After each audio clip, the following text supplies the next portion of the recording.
ચૈતર વસાવાનો ગુનો શું? કાગળ પર તો એવું લખ્યું છે કે સરકારી માણસને ધાક ધમકી કરી વગેરે વગેરે વગેરે આક્ષેપ છે. પણ શું સરકારી માણસને ધાક ધમકી કરવાના ગુનામાં 7 વર્ષની સજા હોય તો સરકારી માણસો ગુજરાત આખાની જનતાને ધમકાવે છે, એને શું સજા થાય? પણ વાસ્તવિક રીતે હકીકત એ છે કે ચૈતર વસાવાનો ગુનો આદિવાસી સમાજને જાગૃત કરવાનો છે. એ જ્યારથી ધારાસભ્ય ચૂંટાયા છે ત્યારથી એ અનેક ગુના કર્યા છે. આદિવાસી સમાજને જાગૃત કરવાનો ગુનો, જળ, જમીન અને જંગલ માટે લડાઈ લડવાનો ગુનો, આદિવાસી હોવાના એસટી ના પ્રમાણપત્ર બાબતે જનતાને જાગૃત કરવાનો ગુનો, કેવડિયા કોલોની કે ઉકાઈ કે થર્મલ પાવર પ્લાન્ટ જેવા અનેક પ્રોજેક્ટના નામે વિસ્થાપિત થયેલા આદિવાસીઓની જમીનના હકનો મુદ્દો, ફોરેસ્ટ રાઇટ એક્ટ હેઠળ જંગલ જમીન અધિકારના મુદ્દે, કંપનીઓમાં કામ કરતા આદિવાસી સમાજના શ્રમિકોના મુદ્દે લડાઈ લડવાનો ગુનો, આદિવાસી બાળકોને શિષ્યવૃત્તિ અને ફ્રી શિપ કાર્ડની લડાઈ લડવાનો ગુનો. આમ ચૈતર વસાવાએ આખા આદિવાસી સમાજના હક અધિકારો માટે લડવાના, સમાજને જાગૃત કરવાના અનેક ગુનાઓ કર્યા છે. અને એટલે ભાજપ ષડયંત્ર કરીને ચૈતર વસાવાને 7 વર્ષ સુધી જેલમાં પૂરવાનું કામ કર્યું છે.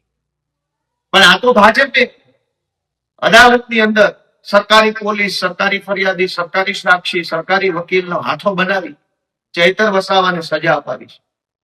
હવે જનતાની અદાલતમાં ચૈતર વસાવાનો કેસ ચાલશે.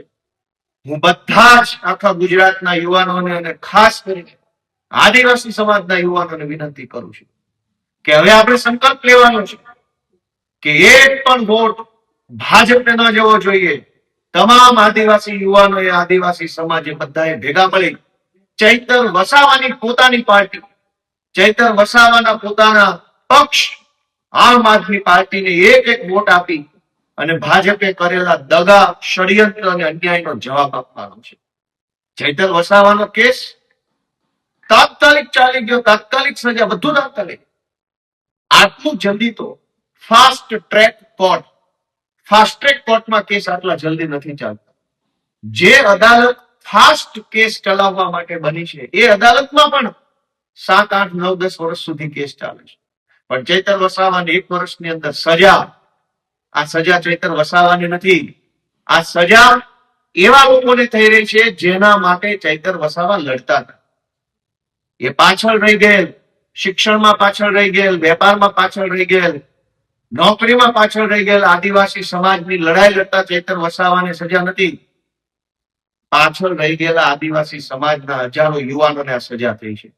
બધા જ યુવાનોને વિનંતી છે કે ચૈતર વસાવાની પાર્ટી, ચૈતર વસાવાનો પોતાનો પક્ષ, આમ આદમી પક્ષને વોટ આપવા માટેનો સંકલ્પ લઈને અને ચૈતર વસાવાને ન્યાય અપાવવાની લડાઈ લડવી જોશે. ભાજપે ષડયંત્ર કરી, સરકારી તંત્રનો દુરુપયોગ કરી જે અન્યાય કર્યો છે એની સામે આમ આદમી પાર્ટી જે પણ લડાઈ લડવી પડે, કાયદાની લડાઈ હોય કે સડકની લડાઈ હોય, સંઘર્ષમાં એક ડગલું પાછી નહીં હટે.